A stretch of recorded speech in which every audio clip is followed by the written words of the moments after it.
सावित्री 2 बेटों की माँ थी। उसे इस बात पर बड़ा घमंड था। वो मानती थी कि बेटे घर की शान होते हैं। ये ले सावित्री, मिठाई खा, मेरे यहाँ पोती पैदा हुई है। ये सुनते ही सावित्री मुंह बना के कहती है, अरे तू तो लुट गई, बर्बाद हो गई, तेरे यहाँ लड़की पैदा हो गई। अरे तू ऐसा क्यों कह रही है? मैं तो बहुत खुश हूँ। अरे जब तेरी पोती के पीछे तुझे खर्चे पर खर्चे करने पड़ेंगे ना, तब ये तेरी सारी खुशी गम में बदल जाएगी। पहले लड़की की पढ़ाई लिखाई का खर्चा, फिर उसकी शादी का खर्चा। अरे आजकल की शादियाँ कितनी महंगी हो गई है। गहने बनाओ, लाखों रुपए पानी की तरह बह जाते हैं। लड़कियाँ तो सिर्फ खर्चा करवाने के लिए ही पैदा होती हैं। इस तरह लड़कियों के प्रति अपने विचार व्यक्त करते हुए सावित्री ममता को लंबा चौड़ा भाषण देके चली जाती है। अब तो आप लोग इस कहानी में सावित्री देवी का पात्र अच्छी तरह समझ ही गए होंगे। कुछ समय बाद सावित्री की बड़ी बहू भी एक लड़की को जन्म देती है। फिर क्या था, सावित्री पूरा आसमान सर पर उठा लेती है। हे भगवान, ये तू मुझसे किस जन्म का बदला ले रहा है? अरे मैं तो मंदिर में रोज आकर तुझसे कहती तो थी कि मुझे एक पोता चाहिए, और तूने मुझे पोती दे दी। इतनी मिठाइयाँ और प्रसाद चढ़ाने का क्या फायदा हुआ? तभी सावित्री की बहू निशा कहती है, क्या माँ जी, आप भी इतनी सी बात पर नाराज हो गई हैं?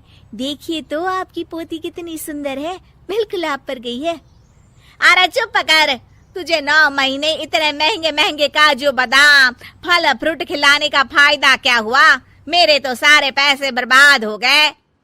ये सुन सावित्री का बड़ा बेटा अजय कहता है, माँ, तुम सिर्फ नाम के लिए 2020 में रहती हो।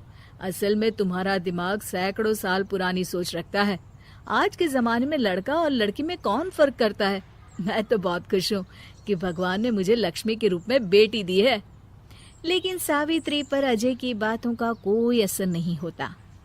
नालायक, अपनी पत्नी की जबान बोल रहा है। मेरा बड़ा बेटा तो हाथ से गया। लेकिन सावित्री देवी हार मानने वाली नहीं थी। वो पोते की चाह में अपने छोटे बेटे विजय की शादी करवा देती है। कुछ समय बाद आखिरकार वो दिन आ ही जाता है जब सावित्री की छोटी बहू गर्भवती हो जाती है।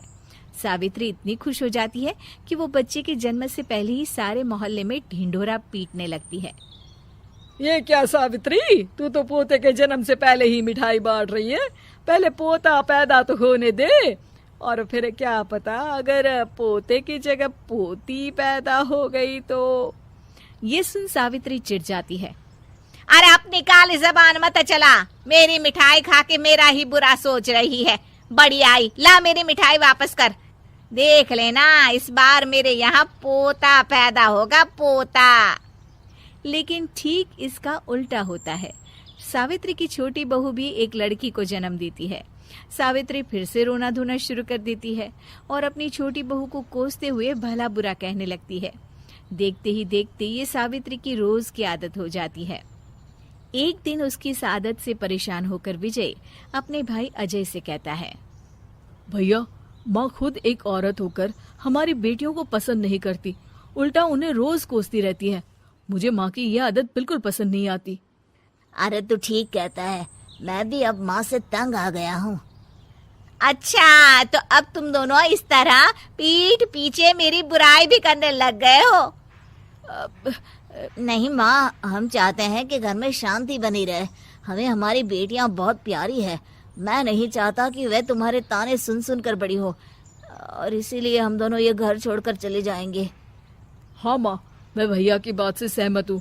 जब तुम इस घर में अकेली रहोगी तब तुम्हें अपनों की कीमत का एहसास होगा। अपने दोनों बेटों के मुंह से अपनी माँ के लिए इतने कठोर शब्द सुन सावित्री भावुक और रुआंसी होकर कहती है, क्या सच में तुम दोनों मुझे इस घर में अकेली छोड़कर चले जाओगे? हाँ माँ। हाँ माँ, अब पानी सर के ऊपर जा चुका है। मैं तुम दोनों के बिना नहीं रह सकती।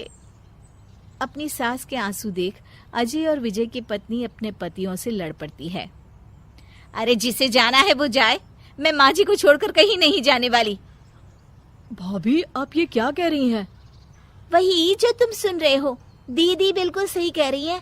हम बेटियों के संस्कार हमें सिखाते हैं कि सास माँ समान नहीं बल्कि माँ ही होती है और उस माँ की जिंदगी भर सेवा की जाती है। बेटे अपना फर्ज भूल सकते हैं, लेकिन बेटियां नहीं। आप दोनों शौक से जा सकते हैं। माँ जी, हम दोनों के रहते आपको किसी बात की फिक्र करने की जरूरत नहीं। फिर क्या था, सावित्री के ऊपर छाए बेटों के घमंड के बादल उसकी बेटी स्वरूप बहुओं के तेज के आगे आंसू के रूप में परिवर्तित होकर सावित्री की आंखों से बहने लगते हैं और वो उन दोनों को गले लगा लेती है। मैं जिंदगी भर बेटियों को कोसती रही, लेकिन आज तुम दोनों को देख मुझे समझ आ गया कि बड़े अभागे होते हैं वो लोग जिनके घर बेटियां नहीं होती।